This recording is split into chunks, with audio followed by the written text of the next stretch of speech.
la communication que nous sommes en train de faire, c'est surtout par rapport à la perception que les gens ont de ce qui est en train de se passer. Il y a un média international qui a repris mot pour mot et pour argent comptant les déclarations d'Amnesty International sur la situation en Guinée. Je trouve que cette manière est un peu biaisée et ne permet pas de concourir à la manifestation de la vérité et à la sérénité. On a malheureusement affaire à des gens qui, de loin, se permettent un jugement de valeur sans prendre en compte la réalité de ce qui se passe. Monsieur le ministre vient de décliner tout de suite tout ce qui s'est passé. Malheureusement, je suis désolé, on a l'impression que dès l'instant qu'il s'agit de l'Afrique et notamment de la Guinée, tous les gentils sont du côté de l'opposition et tous les méchants sont du côté du gouvernement.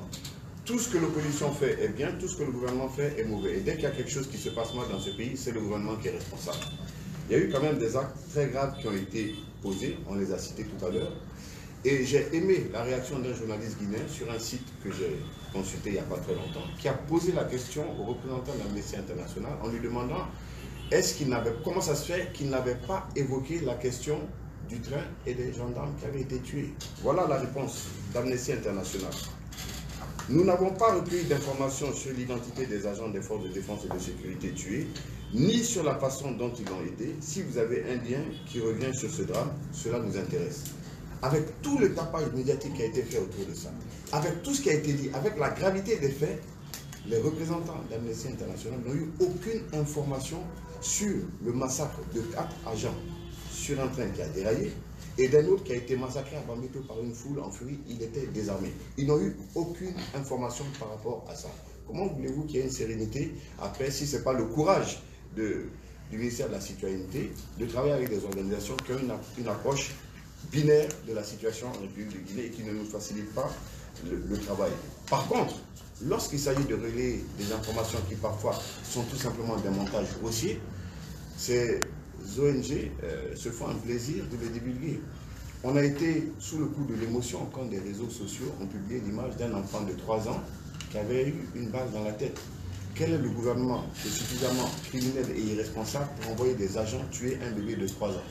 Je me demande comment des personnes censées peuvent croire à une telle information et pourtant ça a été révélé par des personnalités, par des personnes que nous connaissons qui ont pris pour argent comptant ce type de déclaration. Nous avons fait des recherches.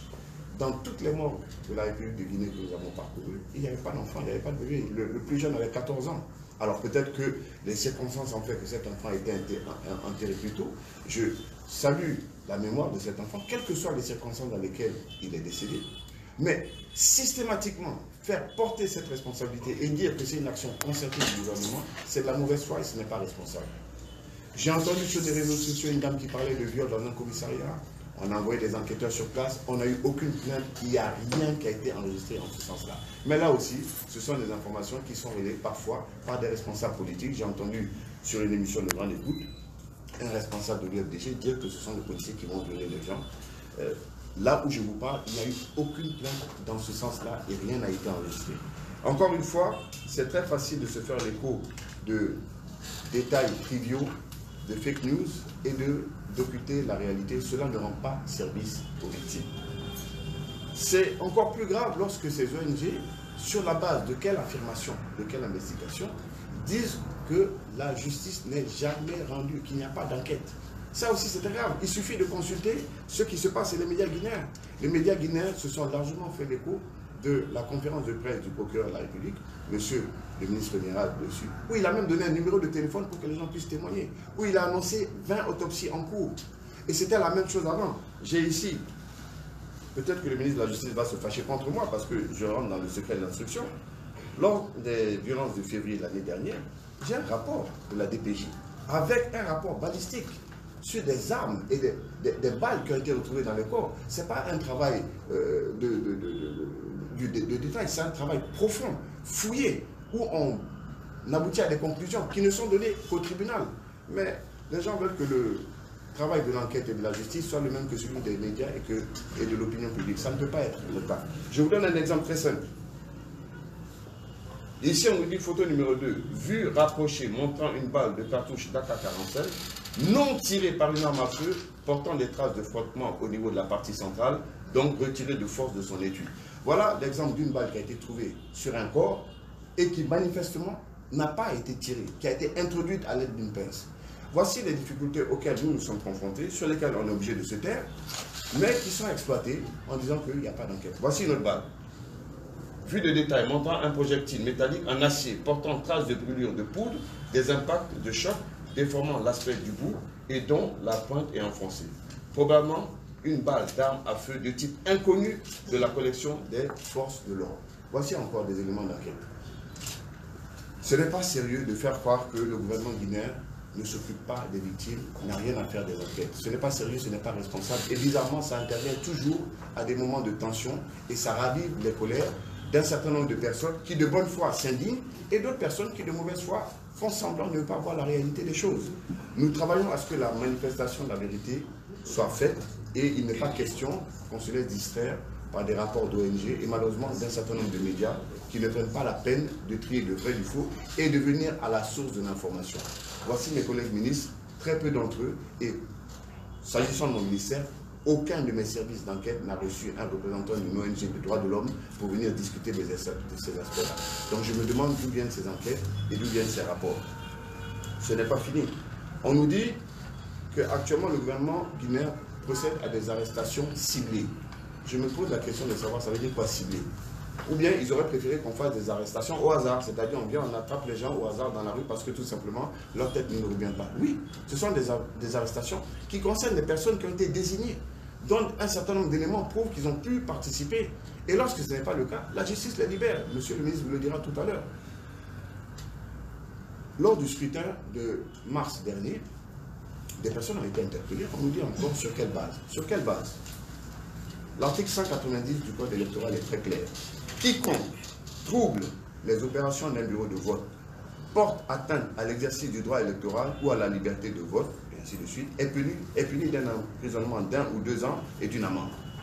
Lorsque ces infractions prévues ont été commises par la suite d'un plan concerté, le coupable est puni d'un emprisonnement de 5 à 10 ans au plus et d'une amende. Je vous rappelle ce qui s'est passé en mars. Voici les déclarations des leaders du FNDC. Il faut... Nous devons nous lever pour empêcher qu'il y ait élection le 22 et faire en sorte qu'il n'y ait même pas de vote. Un leader de l'opposition. Mobilisons-nous pour en empêcher le vote. Empêchons la prise en otage de notre démocratie. Continuez la mobilisation pour qu'il n'y ait aucune élection sur 1 mètre carré du territoire national.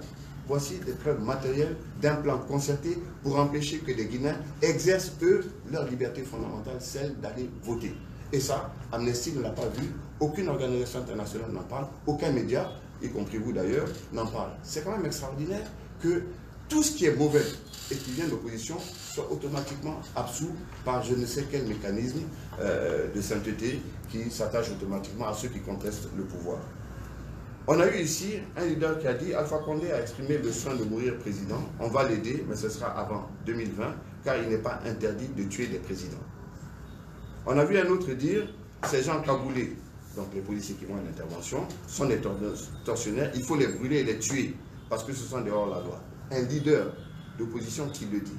Ça, Amnesty ne le voit pas. Ces policiers-là n'ont pas de droit. On nous dit pourquoi les gens interviennent cagoulés. C'est quand même extraordinaire. C'est vraiment un mépris notoire pour notre pays.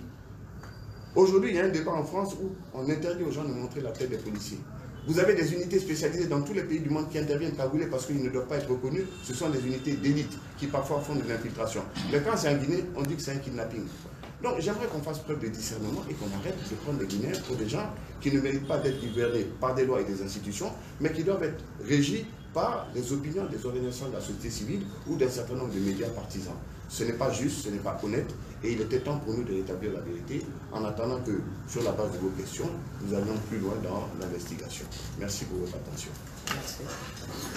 À présent, c'est le ministre Damata Camara qui vient d'intervenir et il va donc laisser sa place au ministre Doumbouya, le ministre de la Justice, garde des Sceaux. Voilà, le ministre Doumbouya donc, qui va prendre place. Mesdames et messieurs les journalistes, intervenant à la suite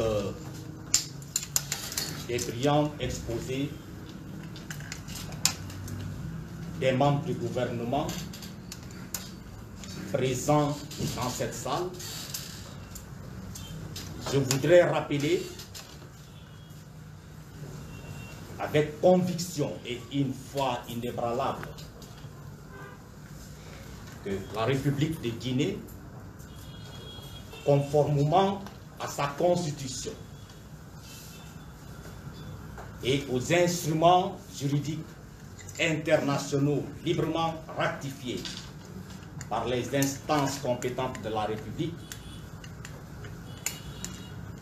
est un État laïque, indivisible, démocratique et doté d'un système judiciaire totalement indépendant, crédible, animé par des magistrats qui ne rendent la justice qu'en fonction de leur conscience et des termes de la loi.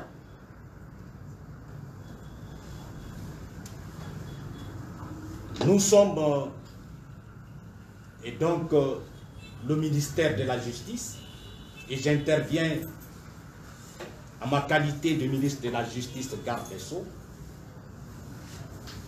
doté de pouvoirs régaliens de l'État, de faire régner sur toute l'étendue du territoire, par l'action conjuguée des cours et des tribunaux, les lois de la République. Une démocratie sans justice fiable est une démocratie bancale. Mais la République de Guinée, sous le leadership de Monsieur le Président de la République, professeur Alpha Condé, est dotée d'institutions démocratiques. Et je crois savoir qu'aujourd'hui, sans exception d'ethnie, d'opinion politique, de rattachement géographique, tous les Guinéens expriment une soif de justice. Une justice administrée dans les règles de normes standards de justice universelle. Et c'est ce que les cours et tribunaux sont en train de faire. Dans le strict respect, je le dis et on ne le dira jamais assez, des lois de la République. Vous venez de suivre la présentation des autres membres du gouvernement sur un certain nombre d'agissements répréhensibles aux antipodes des valeurs démocratiques. Et quand c'est le cas, dans un État qui veut se faire respecter, les cours et tribunaux sont obligés d'agir pour que force reste à la loi. Les procédures judiciaires sont menées dans le strict respect des droits de la défense. Dans ce pays, la justice n'a jamais arrêté un militant. Et c'est le lieu de rappeler que le langage politique ne rime pas forcément avec les expressions du prétoire. Quand un citoyen est interpellé par les services de sécurité, soit dans le cadre des opérations de maintien de l'ordre, ou pour avoir commis un comportement érigé au rang des infractions, la justice ne cherche pas à identifier ou à établir un lien entre l'identité de cette personne et une formation politique. Les juges n'ont pas pour mission de vérifier si la personne interpellée est d'une des 4 régions de la République de Guinée. Il n'appartient non plus aux magistrats de vérifier si la personne interpellée manifeste une opinion quelconque, soit en faveur du régime en place ou des partis d'opposition. Le seul travail qui intéresse les magistrats, c'est de vérifier si les preuves fournies par l'accusation répondent à des exigences de preuves légales pour pouvoir fonder une incrimination et asseoir les bases d'une décision de justice. C'est ce que nous faisons au quotidien. Parce que, au niveau du tribunal, nous ne demandons pas forcément aux citoyens d'aimer le président de la République. Ça, c'est une question politique. Ceux qui ont une conviction pour ce que Monsieur le Président de la République pose comme acte s'expriment toujours en période de consultation électorale, soit pour ou contre son projet de société. Mais ce que nous demandons aux citoyens, donc, c'est le respect total et scrupuleux des lois de la République. Et chaque fois que la justice pose un acte, les cours et tribunaux prennent des garanties